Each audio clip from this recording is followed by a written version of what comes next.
I booked an Airbnb with a friend for a short weekend trip. We both needed a break from work and thought a few quiet days in a small town would help clear our heads. The listing looked simple but nice, an older farmhouse converted into a rental space. It was out in the countryside, about a 20-minute drive from the nearest town. The reviews were mostly good, saying it was peaceful and clean, with plenty of privacy. That was exactly what we wanted. We drove out on a Friday afternoon. The sky was gray, and light rain came and went along the drive. The directions led us off the highway onto narrow roads lined with fields and patches of forest. By the time we turned into the gravel driveway, the air had that thick stillness that comes after rain. The place stood alone with no other houses in sight. The grass was tall and the ground looked uneven, but the house itself seemed fine from a distance. Old white paint, wide front porch, one dim light glowing through a window. We parked near the porch and sat there for a minute, just looking around. There was no movement anywhere, no sound except the ticking of the car engine cooling off. When we got out, the smell of wet earth filled the air. The boards of the porch creaked under our feet as we carried our bags up. The lockbox code worked fine, and when I opened the door, the first thing that hit me was the air inside. Slightly damp, faintly musty, like a place that hadn't been opened in a while. The living room was small but cozy enough. There was an old couch, a wooden table, a small kitchen in the corner, and 2 bedrooms down a short hallway. The furniture looked like it had been collected over time. Nothing matched. One lamp flickered a bit when we turned it on, but it worked. The windows were old, their glass slightly fogged, and the curtains were thin. You could see the long, empty yard outside and the tree line beyond it. After unpacking, we sat for a while, scrolling through our phones, the silence filling the room. It was strange how quiet it was there. No cars, no dogs barking, no birds even. It gave everything a kind of empty feeling, like the world around us had stopped moving. Later that evening, we made some food and tried to watch a movie on a laptop. The Wi-Fi worked, but it was slow. The rain started again, light at first, tapping against the windows. Around midnight, we decided to get some sleep. I took the smaller room. My friend took the larger one closer to the front of the house. My room had a small bed, one window, and an old dresser that leaned slightly to one side. The walls were painted light green, but the paint was chipped in spots. I lay there for a long time, listening to the rain. The room felt colder than it should have been. I pulled the blanket up to my chest, trying to relax. Then I heard something, a sound from somewhere outside. It wasn't the rain, it was sharper, more deliberate, like gravel shifting under weight. I froze for a second, then told myself it was probably an animal or maybe the wind moving something. But then I heard it again, closer this time, right outside the window. Slow, uneven footsteps moving across the gravel. The sound stopped for a while. I waited, staring at the window. The curtains were drawn, but I could see faint movement in the shadows behind them, maybe from the rainwater dripping down the glass. Then a dull thud, like something brushing the wall near the window. My heart started pounding, and I stayed completely still. After a few minutes, everything went quiet again. I eventually drifted off but kept waking up every hour, half expecting to hear something again. By morning, I convinced myself I had imagined most of it. The next day, it was cloudy but dry. We decided to walk around the property. The backyard stretched out into an open field that led to a line of trees. Behind the house, near the back door, the ground was soft and muddy from the rain. That's when I saw the footprints. They were clear and deep, not like animal tracks. Human footprints, large ones, going right up to the side of the house under my window. They turned around and led off toward the field. I called my friend over and we both just stared at them. The prints were fresh, edges still sharp, the mud slightly darker inside the impressions. Whoever had made them had been there recently, probably during the night. We tried to think rationally. Maybe the owner or someone checking the property had walked around. But it didn't make sense. There were no car tracks in the driveway except ours, and the path through the grass looked untouched otherwise. We both felt uneasy after that, but we tried not to overthink it. We stayed inside most of the day, watching shows and making food, pretending everything was normal. As evening came, the quiet started to feel heavier again. The air seemed thicker somehow. Even with the windows closed, I felt like the house was too open, like it had too many ways for someone to stand outside unseen. When it got dark, we double-checked that all the doors and windows were locked. We left one lamp on in the living room. Around midnight, the noise started again. It was faint at first, just a soft crunching of gravel. Then a slow, dragging sound, like someone walking around the house without any hurry. I could hear it clearly from my bed. My chest tightened, and I stared at the ceiling, afraid to move. The sound circled the house. I could tell from how it moved, from one side to another, then to the porch. The wood boards creaked once, twice, like someone stepping carefully. Then silence. Long silence. I waited for what felt like forever, listening so hard I could hear my heartbeat in my ears. Then, all at once, a sharp tapping sound came from the back door. Not knocking, just a single tap, then another, slow and deliberate. I wanted to wake my friend, but couldn't bring myself to move. The tapping stopped after a few minutes. The rest of the night stayed quiet, but neither of us slept much. In the morning, I checked the doors. The back door had a faint smudge near the handle, like someone had touched it with dirty hands. There were new footprints again, same size as before, circling the house. That was enough for both of us. We packed our things fast and decided to leave early. The drive back was quiet. Neither of us said much.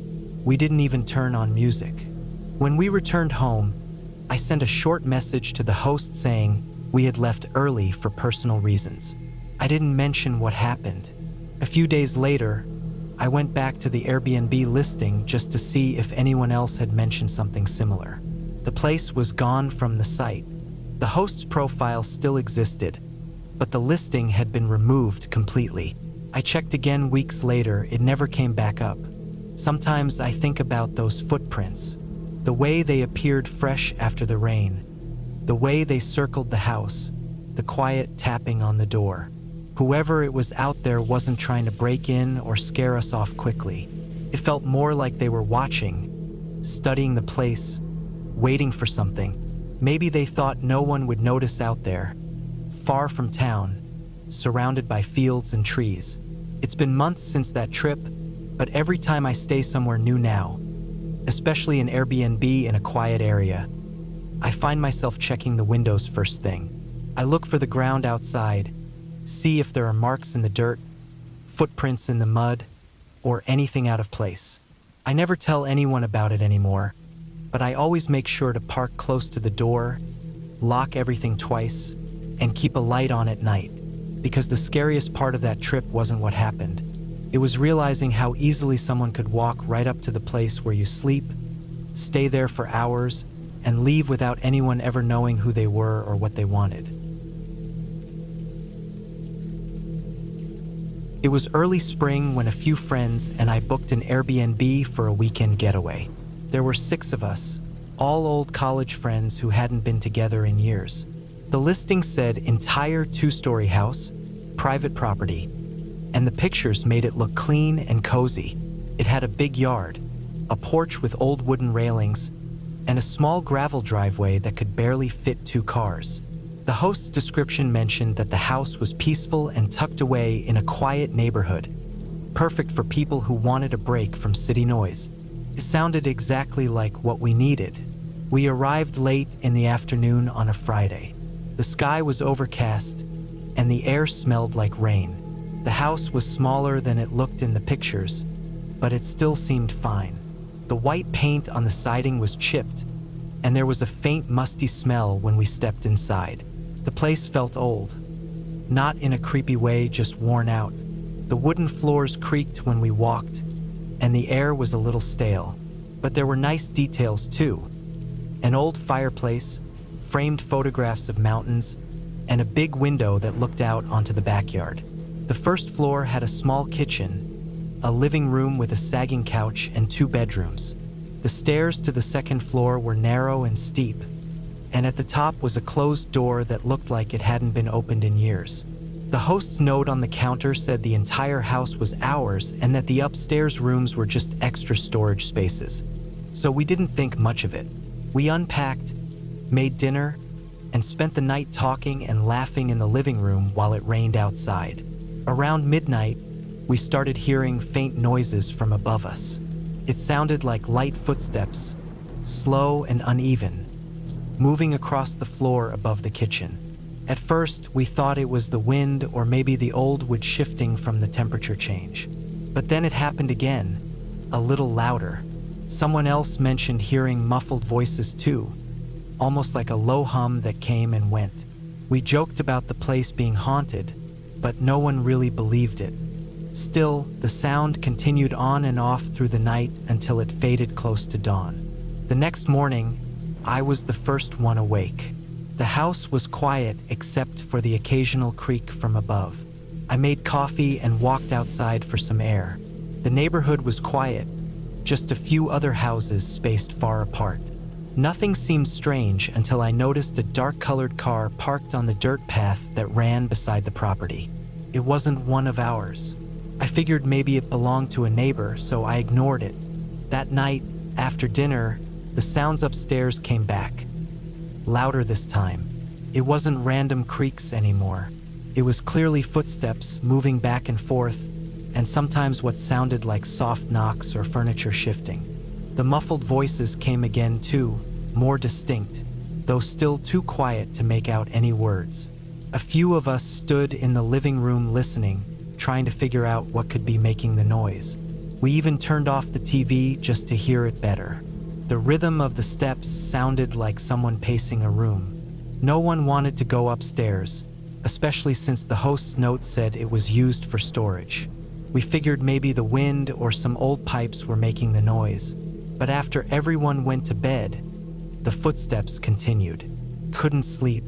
Every time I started drifting off, the sound of something shifting above my head brought me back awake. The third morning, I checked the listing again on my phone, scrolling through the photos and reviews. None of the reviews mentioned any strange sounds. Everything looked normal. But one thing bothered me: the pictures showed the exact same house, but one review had a picture of what looked like the same living room from a slightly different angle with different furniture and lighting. It looked like another group had stayed there recently, and the furniture arrangement in their picture didn't match what we were seeing now. It made me wonder if the host had changed the setup or maybe the photos were from a different time. That afternoon, while everyone else went for a walk, I stayed behind. I couldn't stop thinking about the noises. The house was quiet at first, but around 2 p.m., I heard the faint sound of movement again, deliberate, careful footsteps above me.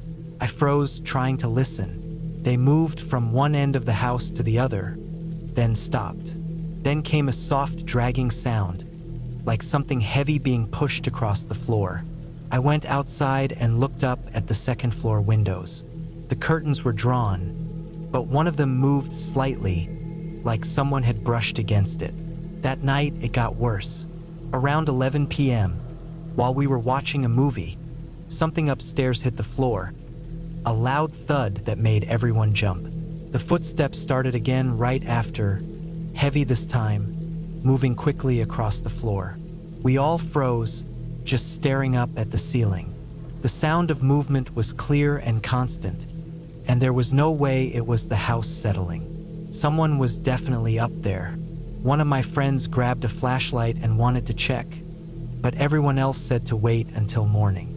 The noise didn't stop until close to sunrise, when it went quiet all at once.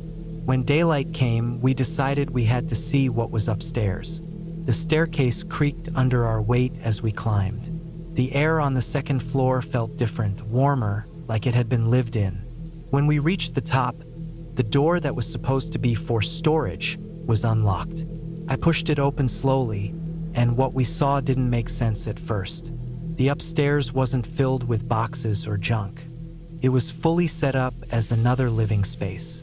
There was a couch, a small dining table, and a few suitcases stacked near the wall. The smell of cooked food lingered in the air. There were blankets on the floor and children's toys scattered near one of the corners. I heard a soft sound from another room, and when I looked, there was a man standing in the doorway holding a mug. Behind him, I saw a woman and two small kids sitting on the edge of a bed. For a moment, none of us moved. It was like both groups had caught each other doing something wrong. The man looked just as confused as we were. I stepped back slowly and went downstairs, my heart pounding. The others followed me, silent and shaken. When we checked the listing again, I noticed something strange. There was another Airbnb listing with the same address, but a slightly different title, Cozy Second Floor Family Suite. The pictures showed the same rooms we had just seen upstairs, and the reviews mentioned a quiet family space with private access. Both listings were hosted by the same person. The host had double-booked the house and told both parties it was private. It made everything make sense. The footsteps, the voices, the noise late at night. The other family had probably been just as uncomfortable hearing us downstairs.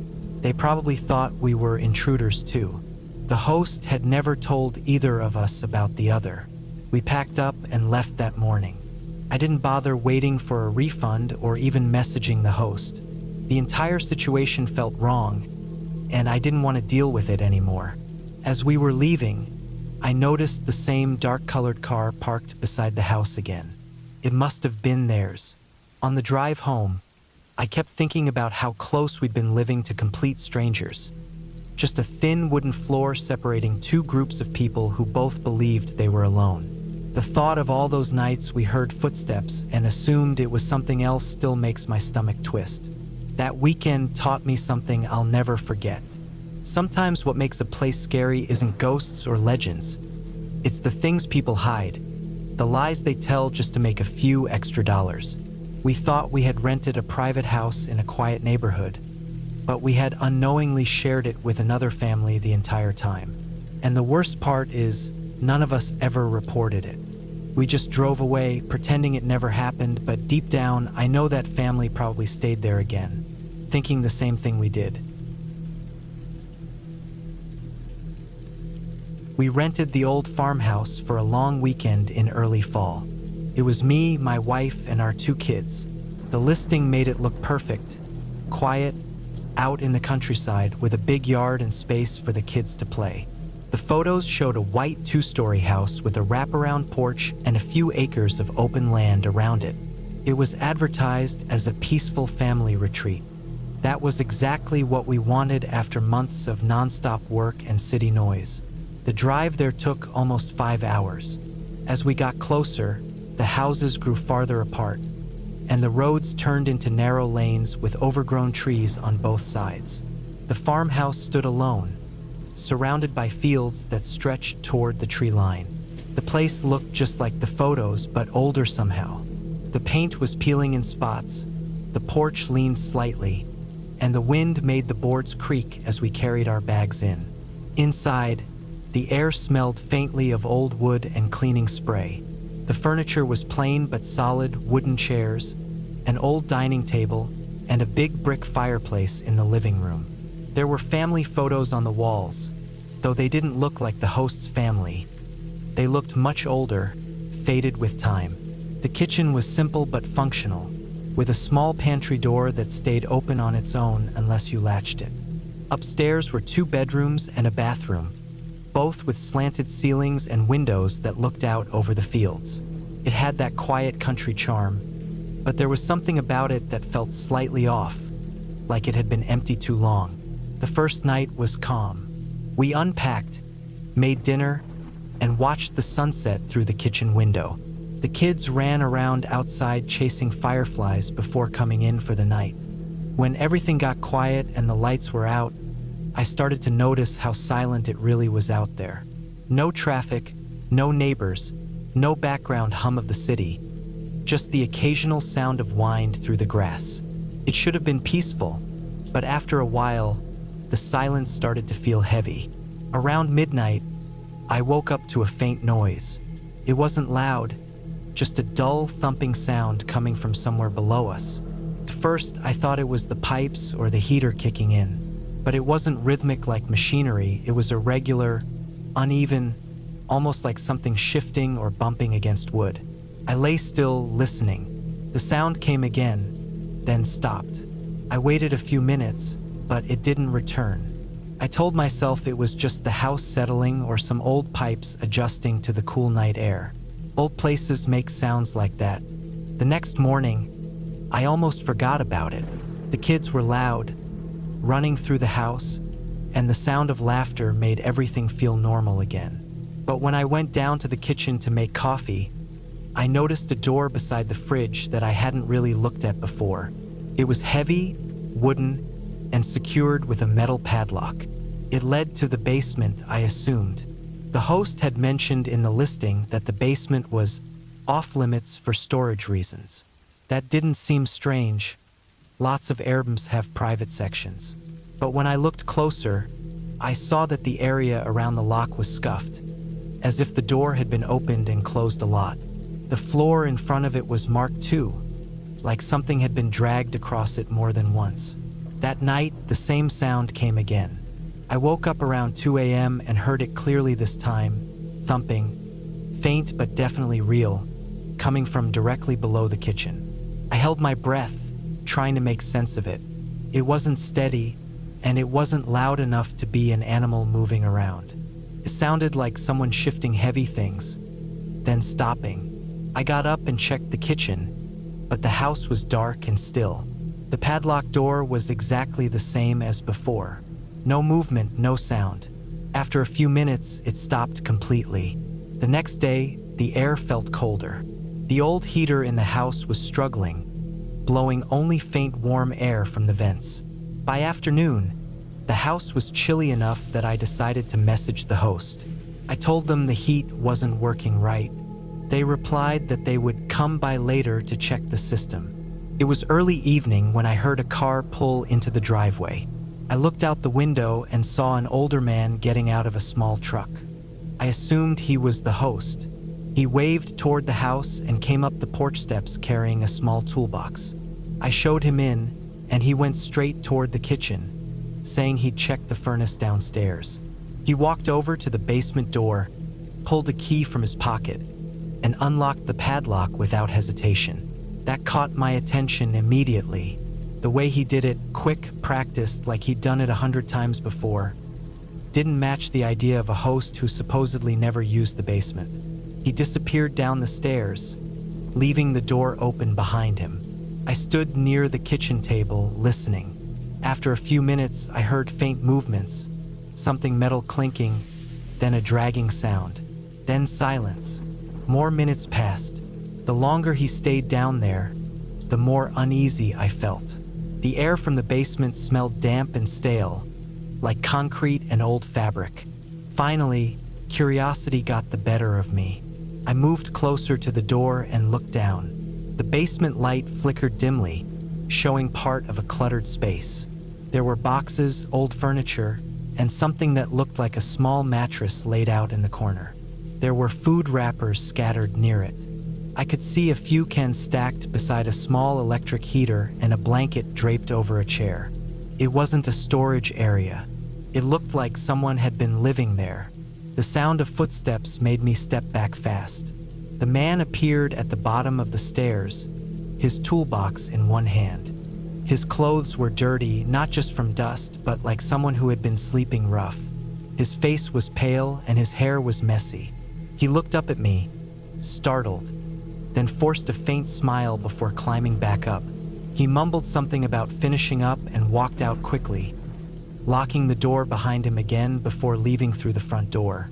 When I went back to check the door, the lock was back in place. The house felt colder than before, even though the heater had started blowing warm air again. I didn't tell my wife what I saw that night. I didn't want to scare her or the kids, but I couldn't stop thinking about that mattress and those food cans. It was clear that someone had been down there, living quietly under our feet. We left early the next morning, cutting the trip short. I told the host through the app that we had to go unexpectedly and locked up the place as instructed. On the drive back, the whole family was quiet. I kept thinking about the noises, the locked door, and how easily he had opened it. It made sense now. The sounds at night, the scuff marks on the floor, the padlock that was supposedly just for storage. He hadn't been coming to check the heater. He had been living down there, right beneath us, the entire time. When we got home, I looked up the listing again. It was still there that evening, unchanged. But 2 days later, when I went back to leave a review, it was gone. The entire listing had been deleted, and the host's profile disappeared along with it. There was no trace of that farmhouse on the site anymore. Sometimes, late at night, I think about how close that door was to where we ate breakfast every morning. How we slept above it, completely unaware that someone was living in the dark space below us. It makes me think about how many of these places people rent without really knowing who owns them or what's behind the locked doors.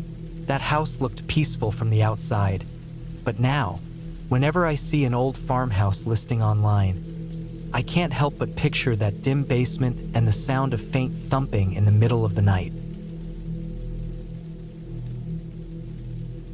I rented an Airbnb for a week while I was working out of town. It was cheaper than a hotel, and I liked that it looked quiet and private.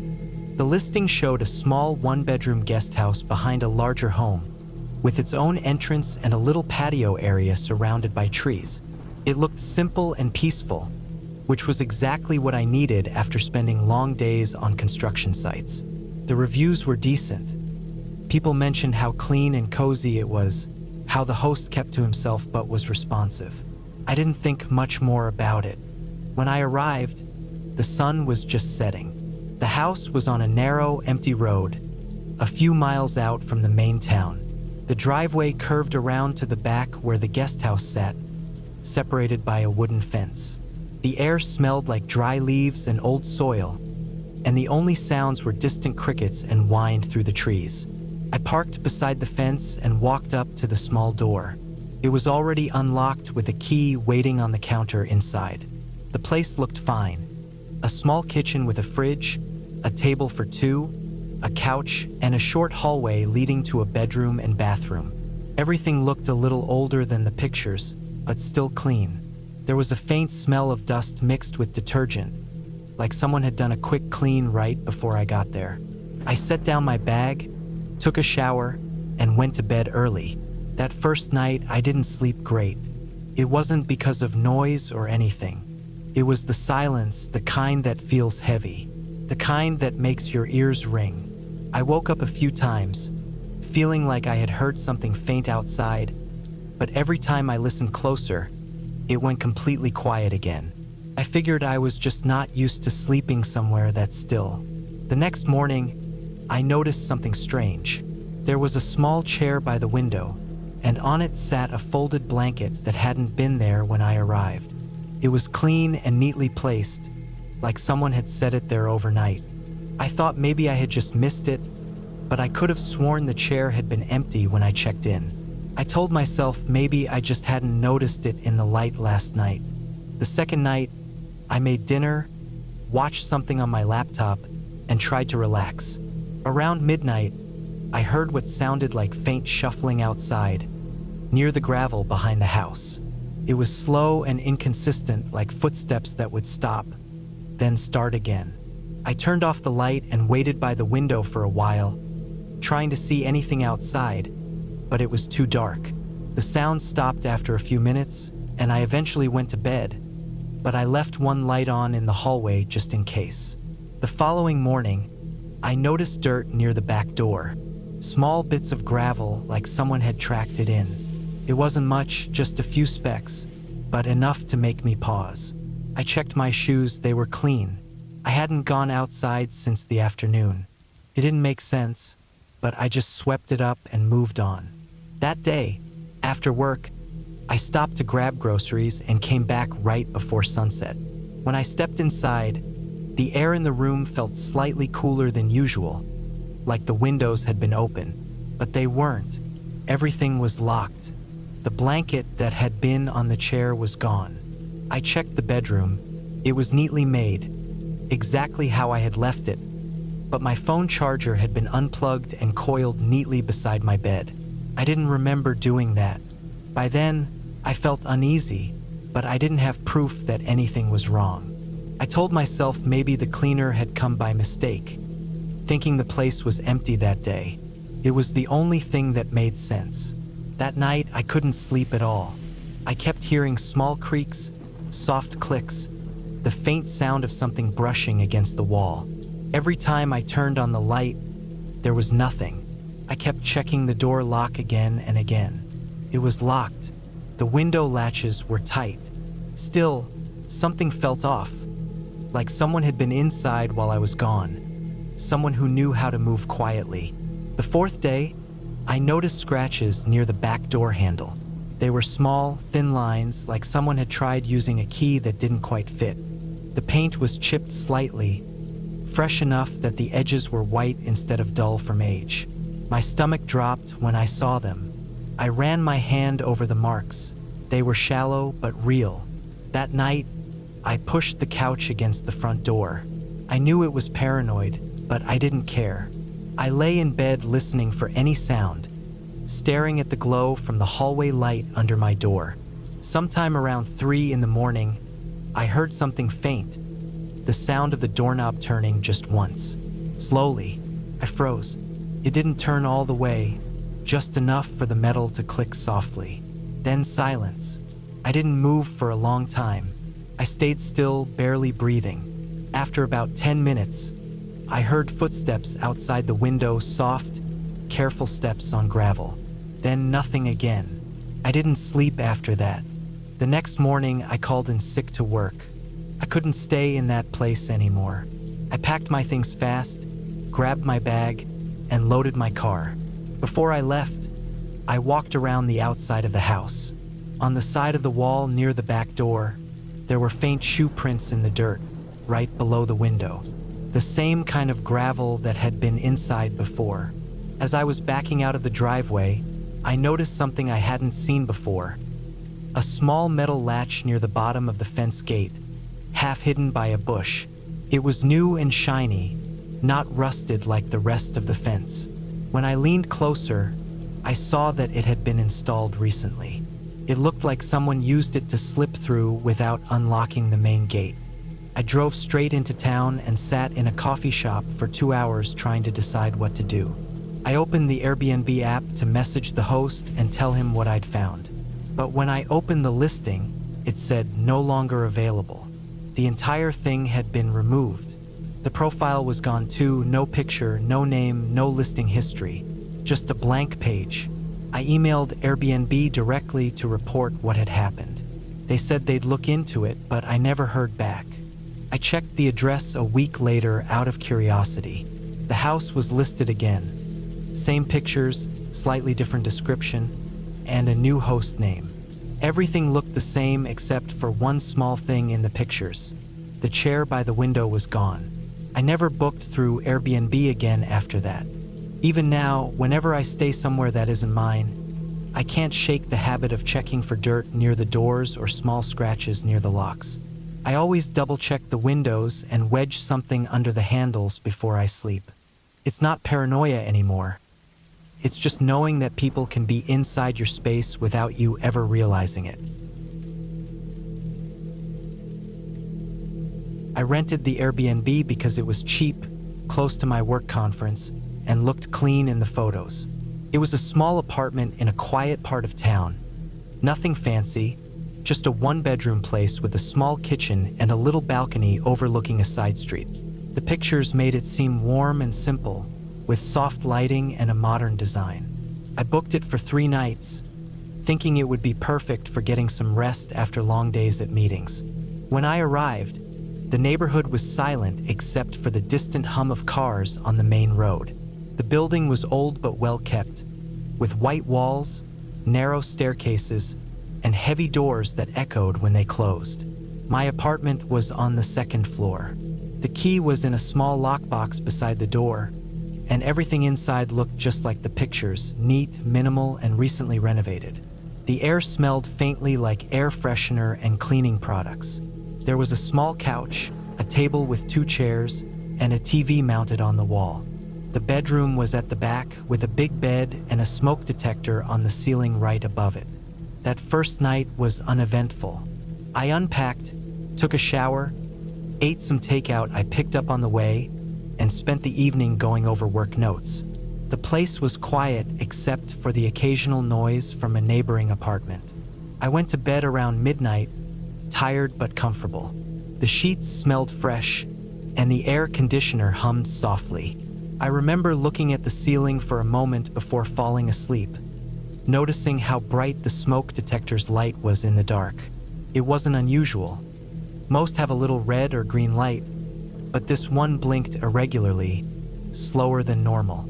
I didn't think much of it. The next morning, I left early and spent most of the day at the conference center. I didn't get back until evening, tired and ready to sleep again. I made a quick dinner, showered, and got into bed with my laptop, scrolling through emails. That's when I noticed the light again. It was blinking, but in a steady pattern this time, one slow flash every 2 seconds. The room was dark except for the glow from my laptop, and that small red light stood out clearly against the ceiling. I watched it for a while, thinking maybe it was just the smoke detector doing a self-test or something. But then I realized something strange. The light wasn't coming from the middle of the detector. It was off to the side, barely visible through a small opening in the plastic casing. Curiosity got the better of me. I stood on the bed and reached up to look closer. The light blinked again, and I saw the edge of a small, round lens behind the vent holes. It took me a few seconds to process what I was seeing. I leaned in closer and felt my stomach drop. It wasn't a smoke detector, not entirely. It was a camera. There was a tiny pinhole lens right in the center, aimed straight down at the bed. For a moment, I just stood there, frozen.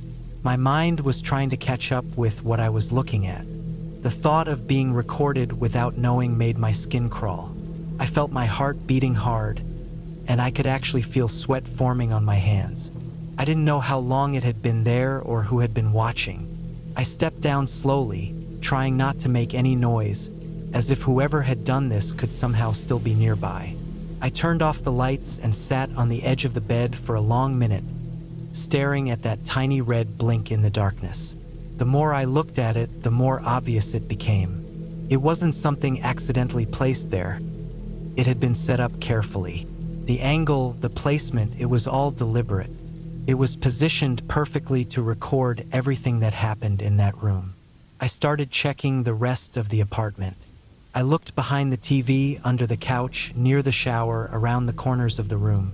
I didn't find anything else, but that didn't make me feel any better. Every corner suddenly looked suspicious. Every small hole or vent made my chest tighten. I unplugged the Wi-Fi router and turned off the lights, thinking maybe that would cut off whatever signal it was sending, but I didn't know for sure. I couldn't sleep after that. I sat awake most of the night, listening to every small sound. The apartment was too quiet, and the ticking of the wall clock started to feel louder and louder. Around 3 a.m., I heard what sounded like footsteps in the hallway outside the door. Slow, measured steps, moving past the apartment and fading down the stairs. Maybe it was just another tenant, but at that hour, in that silence, it made me uneasy. I stayed sitting on the couch, facing the door, until the sun started to come up. As soon as it was light outside, I took photos of the smoke detector from every angle.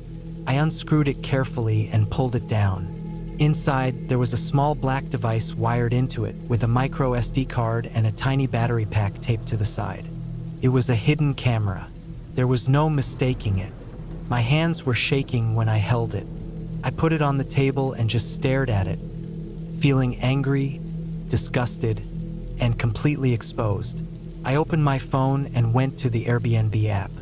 I found the listing, scrolled down to the host's profile, and submitted a report. I attached the photos, explained what I found, and hit send. Then I sat there waiting, my heart still pounding, half expecting someone to come to the door. After about 20 minutes, I went back to check the listing again, just to make sure I had submitted the right one. But it was gone. The entire listing had disappeared from the app. The host's profile was gone too. No name, no photo, no history. It was as if it had never existed. That made me feel worse than anything else. Whoever had done this was prepared for it. They knew how to hide. They probably had done it before. I packed my bag in a hurry, making sure I didn't leave anything behind, and walked out without looking back. The hallway outside was empty. The building was completely silent. The air felt colder than it had before, heavy in a way that made me want to get out of there as fast as possible. I didn't even wait for a reply from Airbnb before leaving town. I drove to a hotel about 20 miles away, somewhere with a front desk and cameras in the hallways, the kind of place where at least you knew who was watching. When I finally got a response from Airbnb support later that day, it was a short message saying they were investigating the report. That was it. No details, no update. I never heard anything else. For days after, I couldn't stop thinking about that red light. The idea that someone, somewhere, had been watching me in that room made me feel sick. Every hotel room or rental I've stayed in since then, I scanned carefully. I checked smoke detectors, alarm clocks, air vents, anything that could hide a lens. I even cover the ones I can't reach. It's become automatic now. Sometimes I wonder what was on that SD card. How many people had been recorded before me, how many didn't notice. I never got any closure, no follow-up from Airbnb, no police contact, nothing. The listing stayed gone, and so did the host's name. It's strange how easily something like that can disappear, like it never existed. Now, whenever I scroll through Airbnb listings, I don't look at how nice a place looks anymore. I look at the ceilings in the photos, at the corners, at the angles of the walls. I look for anything out of place. Because once you've stood under a hidden camera and seen that tiny red light blinking down at you, it's impossible to ever feel fully comfortable again. It was early spring when my girlfriend and I decided to rent an Airbnb for a weekend getaway. We both needed a break from work, and we wanted somewhere quiet, away from the city noise. The listing showed a large old house in a small rural town about 3 hours away. The photos made it look cozy. Antique furniture, a big wraparound porch, tall windows, and a fireplace. It wasn't modern or fancy, but that was what made it appealing. The place had character. The reviews were mostly positive, with people saying it was peaceful and private. That sounded perfect. When we got there late Friday afternoon, the house looked even bigger in person. It sat back from the main road behind a row of overgrown hedges, with tall oak trees leaning over the roof. The paint on the siding was chipped, and the porch creaked when we carried our bags up. The air smelled like damp wood and leaves. Inside, the place had that old house feel, slightly musty, with the faint scent of polish and dust. The floors were uneven in some spots, and every step echoed a bit too long in the quiet rooms. We spent the first evening settling in. The living room had an old stone fireplace, a couple of mismatched armchairs, and stacks of books on a side table. The kitchen was dated but clean, with heavy wooden cabinets and an old gas stove. The bedroom upstairs was large, with tall ceilings and faded wallpaper patterned with tiny flowers. There was a big closet on one side of the room, deeper than most, with a wooden door that looked newer than the rest of the room. The bed was comfortable enough, and the windows looked out over the fields behind the house. Everything seemed fine. That first night, the wind picked up. The trees outside rubbed against the house, and the old wood creaked every few minutes. It was hard to tell if the sounds were coming from inside or outside. We joked about it before going to sleep, trying not to let the noises get to us. But around midnight, I woke up and heard something faint. It wasn't a clear sound, just a dull, rhythmic tapping, like something light knocking against a wall. It wasn't loud, just enough to keep me from going back to sleep. I figured it was probably a loose shutter or a branch hitting the siding. Old houses make sounds, I told myself. The next morning, the sound was gone. Sunlight came through the thin curtains, and everything felt normal again.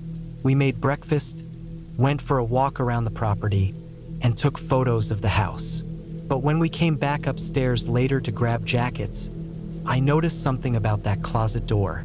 When I opened it to hang a shirt, I realized one section of the wall inside sounded different.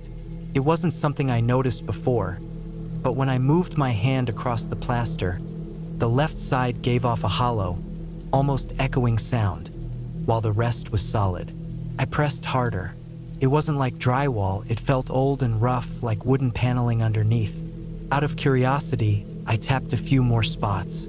The sound was uneven, as if there was a space behind it. That got my attention. I told myself maybe it was just part of the wall construction, some old ventilation or a sealed chimney, but something about it didn't sit right. The line where the hollow part met the solid part looked too clean, too straight. Like it wasn't just a wall, it was a cover. Later that afternoon, I went back in the closet with a flashlight. The air inside felt colder. The floorboards under my feet creaked quietly. I pushed on that hollow section again, and this time it gave a little. It wasn't fixed tightly. I pressed harder near the bottom corner, and suddenly there was a soft crack sound. Then a small section popped forward like a hidden door unlatching. I froze for a second, just staring. There was a narrow gap running down the edge. When I pulled gently on the side, the whole section swung inward, revealing a dark space behind it.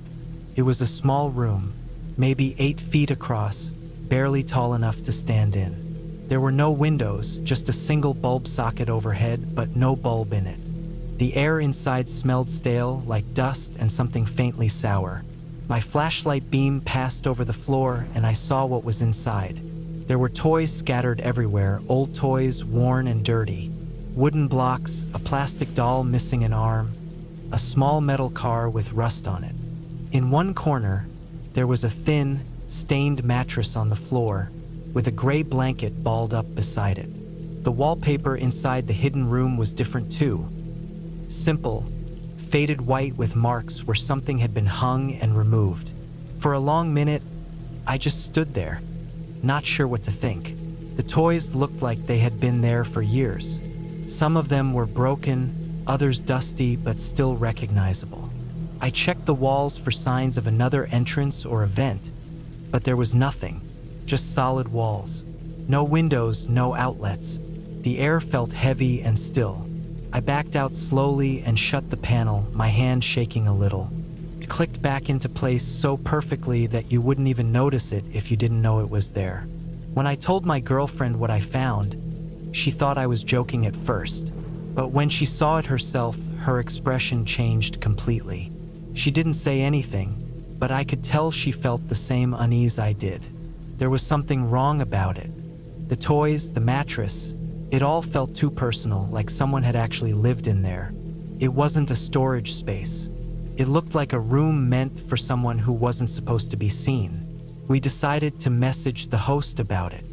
I took a few photos and sent them, asking if they knew anything about that hidden space. Hours passed before they replied. The message came late that evening, short and polite. They said they had no idea what we were talking about. They claimed the house was inspected before being listed, and that no hidden room existed. They even suggested we might be mistaken and maybe just found an access panel or attic crawl space. But that wasn't what it was. I had been inside. It was a real room. That night, neither of us slept much. Every sound in the house made me tense. At one point, I thought I heard a faint shuffle upstairs, but it might have just been the old wood shifting with the temperature. I tried to ignore it, telling myself it was just nerves. But even then, I couldn't stop thinking about that mattress and those toys. Why would anyone seal off a space like that? Why leave it like that? The next morning, I looked again before we left. The wall was exactly as before, sealed, neat, and quiet. The air in the closet was still, and I could barely tell where the hidden seam was anymore. Before closing the door, I noticed small scratches near the floorboards, faint but visible in the dusty light. They looked like they had been made by something being dragged repeatedly across the floor, right near where the hidden door opened. I didn't say anything to her about that. There was no point. We packed up early and checked out hours before we had to. The drive back felt long. Neither of us said much the whole way. When we got home, I checked the Airbnb listing again. The photos were the same, the description unchanged, but one detail stood out. The host had turned off reviews for the property. You couldn't leave new ones anymore. A few days later, I noticed the listing was gone altogether. It just disappeared from the site. When I tried searching the address, nothing came up. No record of it ever being there. I even checked the map again just to be sure I had the right place. But it was blank. No listing, no photo, nothing. Just the street name. I don't know what that room was used for or who it belonged to. Maybe it was something from the house's past. Something the owners didn't want to deal with. Maybe the host really didn't know. But the way that room was sealed, the mattress, the toys, it didn't feel like an old mistake. It felt like something that had been intentionally hidden. Sometimes I still think about it at night. The way the air inside that space felt thick and stale. How silent it was once I stepped in. I picture someone lying on that mattress, surrounded by those toys, hearing the faint sounds of the house on the other side of the wall. It makes my chest tighten just thinking about it. We haven't used Airbnb since.